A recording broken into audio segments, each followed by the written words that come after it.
सबको नमस्कार, good morning. ये आज की जो कॉन्फ्रेंस है, इसका सब्जेक्ट काफ़ी लोग यहाँ खड़े हैं, इससे लगता है कि कॉन्फ्रेंस का सब्जेक्ट भी अच्छा है और आपको पसंद भी आ रहा है।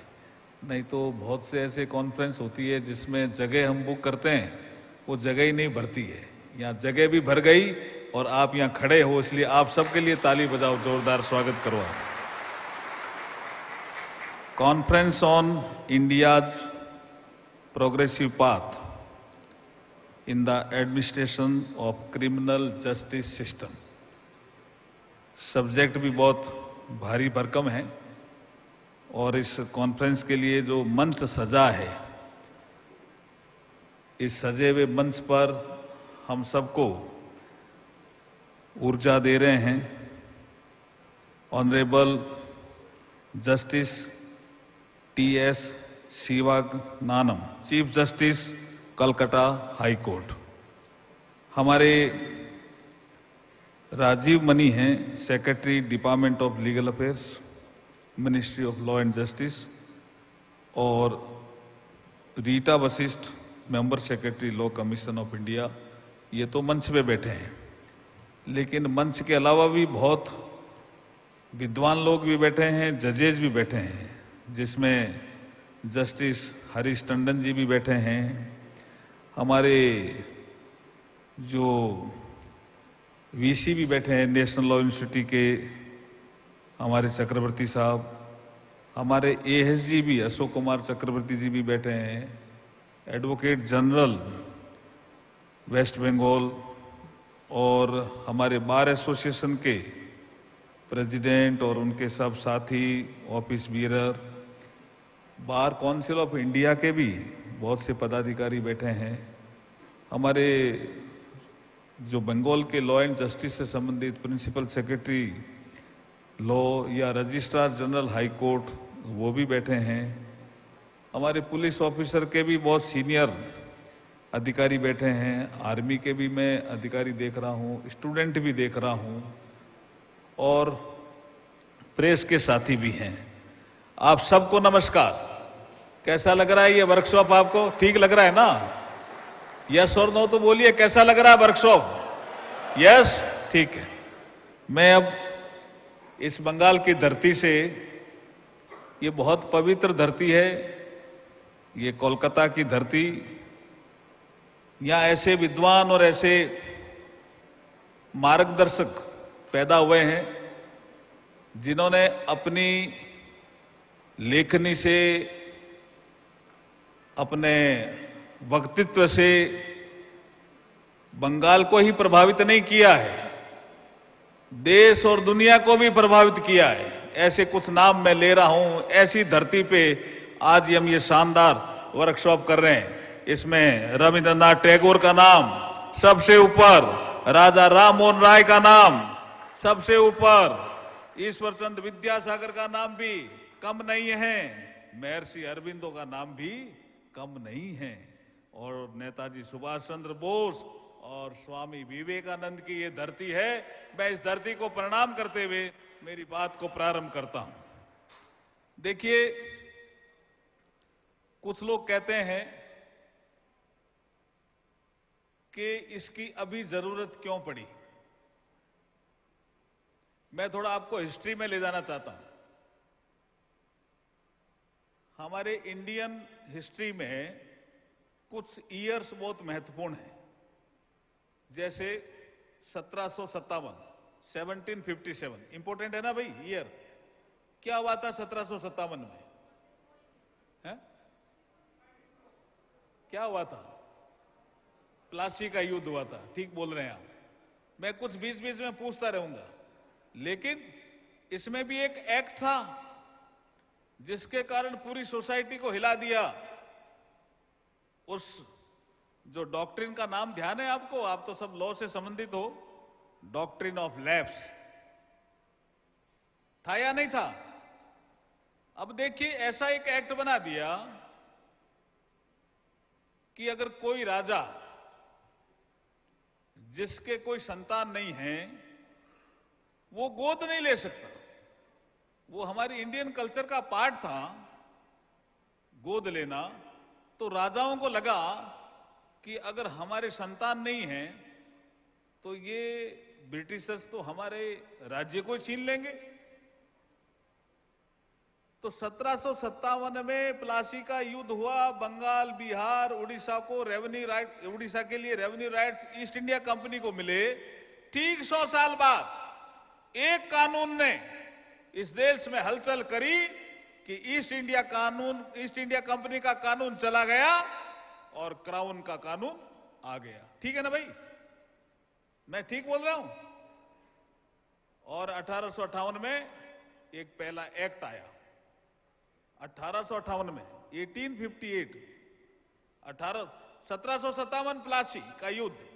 ठीक 100 साल बाद 1857 में, जिसको अंग्रेजों ने गदर का, विद्रोह का, हमारे लोगों ने, हमारे महापुरुषों ने कहा ये स्वतंत्रता संग्राम का पहला आंदोलन था। और उसके बाद 1858 में क्राउन का शासन आया और उसी समय से शुरू हुआ कि ये कॉलोनी बहुत अच्छी है इंडिया, इसमें लंबे समय तक शासन करना है। ये नागरिक उद्वेलित क्यों हो रहे हैं, ये हमारे खिलाफ आवाज क्यों उठा रहे हैं, इनको दंड देने की व्यवस्था करो। तो अंग्रेज लाए भारतीय दंड संहिता। नरेंद्र मोदी जी इस देश को न्याय देना चाहते हैं, इसलिए नरेंद्र मोदी जी लाए भारतीय न्याय संहिता। ये फर्क समझना पड़ेगा, ये आपको फर्क समझना पड़ेगा। उनको दंड देना था और उनके लिए हमारी सोसाइटी, हमारा विषय प्रायोरिटी में नहीं था। उनके लिए धारा 144 महत्वपूर्ण थी। पांच से ज्यादा आदमी इकट्ठे नहीं हो सकते, और अगर किसी ने मर्डर कर दिया तो वो 302 में ले गए, पीछे ले गए। अगर किसी महिला के साथ बलात्कार हुआ तो 376 में ले गए। लेकिन अगर 5 और 5 से ज्यादा इकट्ठे हुए, उनको दंड देना था। इसलिए प्रायोरिटी उनकी चेंज थी, हमने प्रायोरिटी बदली। हमें न्याय देना है नागरिकों को, इसलिए भारतीय न्याय संहिता, नागरिक सुरक्षा संहिता और साक्ष्य अधिनियम, ये तीनों अधिनियम आपके ध्यान में है ही। आप सब जागरूक लोग हो, जानते भी हो। मैं आपके माध्यम से कहना चाहता हूं कि एक हमारे, जब ये कानून इंट्रोड्यूस हो रहे थे, हमारे होम मिनिस्टर जब इंट्रोड्यूस कर रहे थे लोकसभा, तो एक भर्तरी मेहताब, आपके ही पड़ोस के राज्य के एक मेंबर ऑफ पार्लियामेंट है और बहुत सीनियर पार्लियामेंटेरियन है। उन्होंने एक बात कही थी जिसको मैं यहां कोट करना चाहता हूं। उन्होंने कहा कि 1857 के बाद जब अंग्रेजों ने देखा और क्राउन का शासन आया तो उनको कोडिफिकेशन करना था, कोई सोच विचार नहीं किया। एक आयरिश पैनल कोड था, ये उनका भाषण है लोकसभा में, ऑन फ्लोर बोला गया। उसके बाद मैंने पूछा भर्तरी मेहताब का, उन्होंने कहा मेरे पास बुक है जिससे मैंने कोट किया है। कुछ नहीं किया उन्होंने। लॉर्ड मैकाले ने अपनी तरीके से काम करना शुरू किया था, उसी में एक आयरिश पैनल कोड था। आयरिश शब्द हटा दिया और आयरिश की जगह इंडियन लिख दिया, इंडियन पीनल कोड। कुछ नहीं किया, एज इट इज लागू कर दिया और हमारे यहां लागू हो गया। हमने एक्सेप्ट कर दिया क्योंकि हम गुलाम थे। कोई कहते हैं अब क्यों लाए, कोई चिंतन तो करना ही पड़ेगा ना। देश काल परिस्थिति के अनुसार कानून भी बदलते हैं, चेंजेस भी आते हैं, तो हमें चिंतन करना ही चाहिए। हम बिना चिंतन के लगातार कब तक रहेंगे? तो एक ये विषय मैं आपके सामने रख रहा हूं। दूसरा विषय जो काफी बड़ा विषय है, लेकिन मैं आपके ध्यान में लाना चाहता हूं। कुछ लोग कहते हैं कि साहब इसमें कंसल्टेशन प्रोसेस पूरा नहीं हुआ। मैं लॉ एंड जस्टिस को देख रहा हूं, मंत्रालय को, इसलिए आपको बहुत जिम्मेदारी से कह रहा हूं। 18 राज्यों के सुझाव आए, 18 हमने सबसे पूछा था, 18 राज्यों से सुझाव आए, 6 यूनियन टेरिटरी से सुझाव आए, चीफ जस्टिस ऑफ इंडिया से सुझाव आए, सजेशन, 16 हाई कोर्ट्स कि चीफ जस्टिस से सुझाव आए। मैं बहुत रेस्पॉन्सिबिलिटी से बोल रहा हूं। लोग कहते हैं ना कंसल्टेशन नहीं हुआ। 16 हाई कोर्ट के चीफ जस्टिस से सुझाव आए, 5 लॉ एकेडमी से सुझाव आए। ये सजेशन हमें प्राप्त हुए, लिखा सबको था, लेकिन सुझाव जो प्राप्त हुए उनका जिक्र कर रहा हूं। 22 लॉ यूनिवर्सिटी से हमारे पास सुझाव आए, सारे मेंबर्स ऑफ पार्लियामेंट को लिखा, लेकिन सुझाव आए 142 मेंबर ऑफ पार्लियामेंट से, उसमें लोकसभा राज्यसभा दोनों इंक्लूड है, उनके भी सुझाव आए। सारे एमएलए को लिखा, जितने देश में एमएलए हैं, लेकिन सुझाव प्राप्त हुए 270 एमएलए से, और जनता के भी सुझाव प्राप्त हुए। Police investigation and development bureau BPRD के जो आईपीएस ऑफिसर थे, उन्होंने भी सुझाव मांगे, उनके भी सुझाव मिले। राज्य और केंद्रीय के बल हैं, जो हमारे फोर्सेज हैं, उनके भी सुझाव मिले, और 4 साल तक इसका चिंतन करते रहे। 4 साल तक गहन चिंतन करने के बाद ये 3 नए कानून आए हैं। इसलिए जो कुछ लोग आरोप लगाते हैं कंसल्टेशन पूरा नहीं हुआ, ये झूठ बोल रहे हैं। पूरा कंसल्टेशन हुआ। उसके बाद 58 मीटिंग तो औपचारिक मीटिंग है, जो अमित शाह जी की अध्यक्षता में हुई, जिसमें लॉ मिनिस्टर भी जाते थे। ये रीटा वशिष्ठ बैठी हैं, ये भी जाती थी, ये शायद उस समय सेक्रेटरी एलडी थे। उसके बाद हमारे टेक्निकल लोग भी आते थे, उनके भी सुझाव लेते थे। हर सेक्शन को पढ़ा गया, हर सेक्शन के प्रोविजो को पढ़ा गया, और उसके बाद 100 से ज्यादा अनौपचारिक रिव्यू मीटिंग्स की। ये इतनी मीटिंग हुई। उसके बाद ये लॉ कमीशन ऑफ इंडिया का भी इसमें एक इनपुट लिया गया, उनकी भी बहुत सी रिपोर्टें थी, उनको भी हमने साथ में लिया। इसके अलावा बेज बरवा समिति, विश्वनाथन समिति, मलीमत समिति, माधव मेनन समिति, उन समितियों ने भी सिफारिश की थी कभी से कि आप क्रिमिनल जस्टिस सिस्टम में चेंज करो, लेकिन नहीं करा। इन समितियों की रिपोर्ट भी हमने देखी। Standing committee on home affairs 2005, उसने 111वीं रिपोर्ट, 2006 में 128वीं रिपोर्ट, 2010 में 146वीं रिपोर्ट दी। कभी इसमें चेंजेस करो। लोग कहते नहीं अचानक ले आए, अचानक नहीं लाए भाई, ये लंबे समय से काम चल रहा था। देश की जनता चाह रही थी कि इसमें सुधार हो, इसमें चेंजेस हो, देश काल परिस्थिति के अनुसार परिवर्तन हो, सोसाइटी में नई टेक्नोलॉजी आ गई है, टेक्नोलॉजी का इनपुट हो, कहीं न कहीं टाइमलाइन तय हो, डेट पे डेट जो पड़ती है, इसलिए नागरिकों को न्याय समय पे नहीं मिलता, इसका कोई इंप्रूवमेंट करो, सुधार करो। ये सब सुझाव आए थे, इसलिए इसमें टाइमलाइन भी तय है, टेक्नोलॉजी का भी इनपुट लिया है, ऑनलाइन भी है, 0 एफआईआर का भी इनपुट है। अब कुछ लोग कहते हैं 0 एफआईआर ये कैसे इंप्लीमेंट होगी। मैं आपको बताना चाहता हूं, कुछ यहां आरपीएफ के लोग बैठे होंगे। एक महिला का केस है और बहुत शानदार केस है।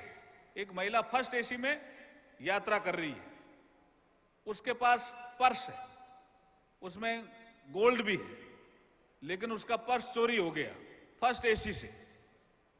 चोरी होने के बाद जब उसको पता लगा कि मेरा पर्स चोरी हो गया, तो अगला जो स्टेशन आया वहां वो उतरती है और कहती है मेरी एफआईआर दर्ज करो।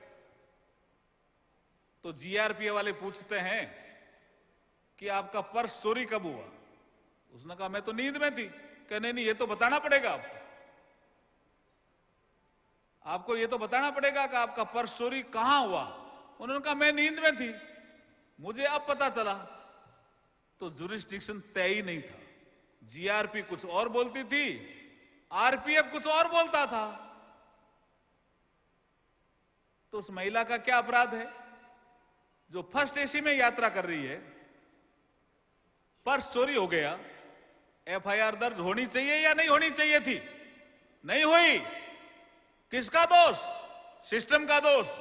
इसलिए हम सिस्टम बदल रहे हैं कि अब ऐसी महिला जिसके साथ ऐसी कोई वारदात होगी तो वो घर बैठ करके कहीं से ही एफआईआर दर्ज करा सकती है। ये परिवर्तन हम लेकर के आए हैं, इसलिए 0 एफआईआर का इसमें प्रावधान किया है।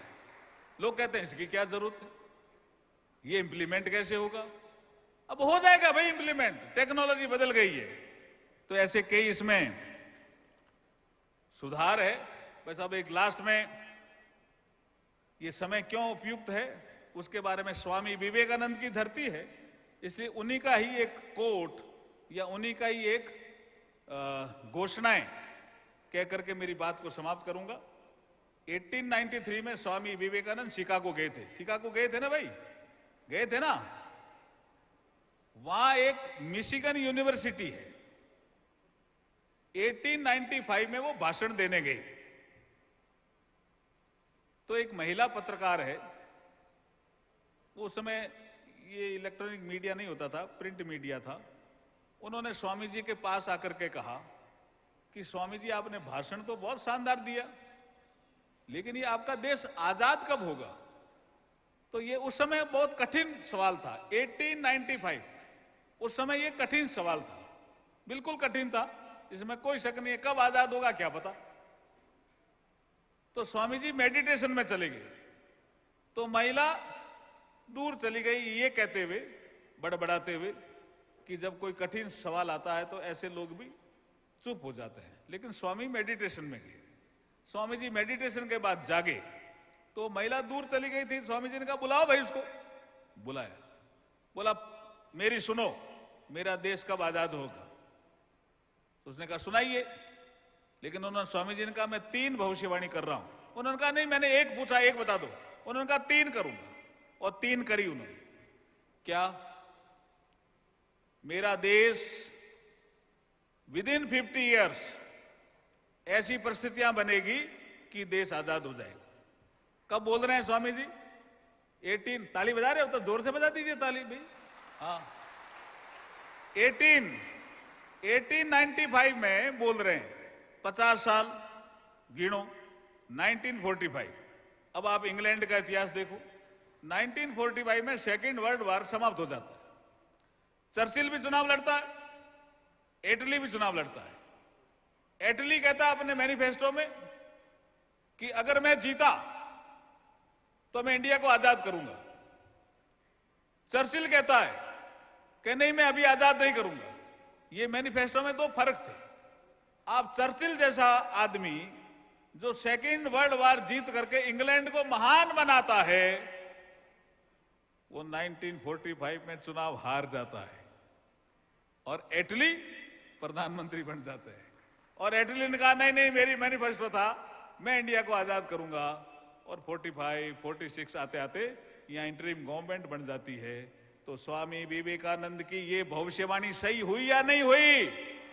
सही हुई या नहीं हुई? तो स्वामी जी के लिए जोरदार ताली बजाओ भाई। फिर वो महिला जाने लगी तो उनको स्वामी जी ने बुलाया, कम बैक अगेन। उन्होंने कहा अब क्या है कि एक भविष्यवाणी और कर रहा हूं और एक और करूंगा, सुन के जाओ दोनों। बोला क्या?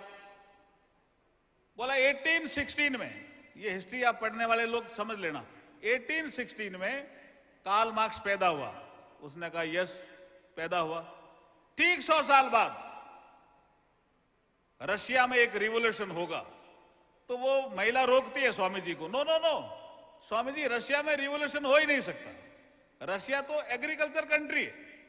अगर रिवॉल्यूशन होगा तो जर्मनी में हो सकता है, इंडस्ट्रियल कंट्री है, रशिया में नहीं हो सकता। तो स्वामी जी ने कहा नहीं, मुझे रशिया दिखाए, रशिया में ही होगा। रशिया में क्रांति हुई और ठीक 100 साल बाद जिस थॉट को लेकर के क्रांति होती है, उस थॉट का पतन भी शुरू हो जाएगा। अब आप कल्पना करो, 1860 स्वामी जी कब बोल रहे हैं? 1895 में। 1860 कार्ल मार्क्स का जन्म, 1917 रशिया में रिवॉल्यूशन हुआ या नहीं हुआ?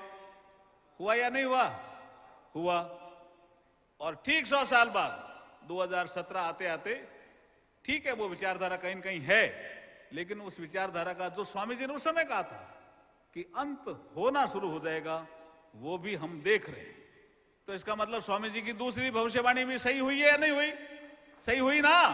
तो स्वामी जी के लिए ताली बजाओ भाई। तीसरी भविष्यवाणी स्वामी जी ने की, ये शानदार भविष्यवाणी है स्वामी जी की। बोला 21वीं सदी भारत की होगी, तो वो महिला चौंकी। उसने कहा क्या कह रहे हो आप, 19वीं सदी में बात कर रहे हो, पूरी 20वीं सदी खा गए। बोला नहीं नहीं नहीं, मुझे जो नजर आ रहा है, अब ये एक सिस्टम है, एक एस्ट्रल वर्ल्ड होता है, एक फिजिकल वर्ल्ड होता है, एक एस्ट्रल माइंड होता है, एक फिजिकल माइंड होता है। ये एक ध्यान करने वाले लोगों के पास एक सिस्टम रहता है। उनका नो मेरे को दिख रहा है 21वीं। उन्होंने कहा 20वीं खा गए आप स्वामी जी, बहुत अच्छे आदमी हो, 20वीं में क्या होगा? बोला 20वीं मुझे आपने, मैं 21वीं की बात कर रहा हूं, 21वीं सदी भारत की होगी। अब ये सदी वाले विषय में भी कुछ लोग कंफ्यूजन पैदा करते हैं, भी ये सदी कौन तय करता है क्या? अभी हम तो कोई तय करते नहीं, करने वाले कुछ और होंगे। जज साहब जानते होंगे, पता नहीं कौन कौन करते हैं, कोई राइटर क्लब है, पता नहीं क्या है। लेकिन इस सदी में होता क्या है कि सदी तय होती है कॉन्टिनेंट के लिए, और एक कंट्री लीड करता है। जैसे मैं थोड़ा पीछे ले जाऊं तो 19वीं सदी यूरोप की थी और लीड किया इंग्लैंड ने, सही है ना भाई? और 20वीं सदी नॉर्थ अमेरिका की थी और लीड किया यूनाइटेड स्टेट ऑफ अमेरिका ने। अब 21वीं सदी सारे लोग कह रहे हैं एशिया की होगी, तो इंडिया नहीं लीड करे। आपको क्या लगा, लीड करना चाहिए इंडिया को कि नहीं करना चाहिए? और इसमें 4 देश कंपटीशन में हैं। ध्यान आ रहा है कौन कौन से? चाइना, जापान, इंडिया, और चौथा एक इतिहासकार क्या करते हैं, रशिया को यूरेशिया बोलते हैं। वो 15-20% कितना परसेंट पता नहीं यूरोप में है, बाकी अधिकतर वो एशिया में, उसको यूरेशिया बोलते हैं। तो यूरेशिया के बारे में भी लोग कहते हैं शायद ये नहीं लीड कर पाएंगे। जापान को कहते हैं टेक्नोलॉजी में आगे हैं, तो इंडिया भी टेक्नोलॉजी में बहुत तेजी से आगे बढ़ रहा है कि नहीं बढ़ रहा है? बताओ, बढ़ रहा है कि नहीं बढ़ रहा है? बढ़ रहा है। चाइना के बारे में कहते हैं इकोनॉमी की साइज बहुत बड़ी है, तो इंडिया की साइज भी बढ़ रही है भाई।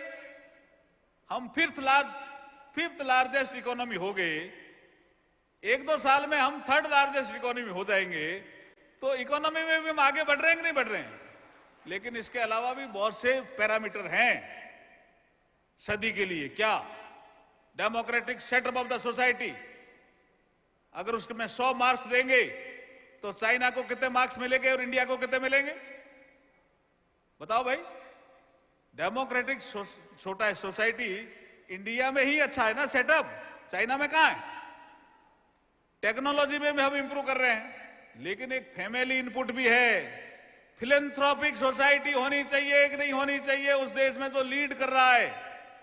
आज कहीं भी कुछ गड़बड़ होती है, नेपाल में भूकंप आता है, भारत मदद करता है। यमन में कहीं संकट आता है तो भारत के नागरिकों को भी निकालता है, दूसरे देश के नागरिकों को भी निकालता है। मॉरिशस में कोई संकट आता है, भारत अगुवाई होकर के प्रयास करता है।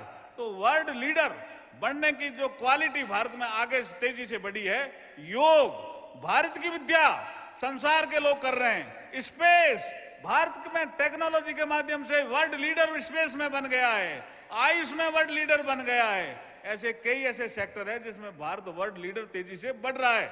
इसलिए प्रधानमंत्री जी ने लाल किले की प्राचीर से कहा था, यही समय है, सही समय है, भारत का अनमोल समय है।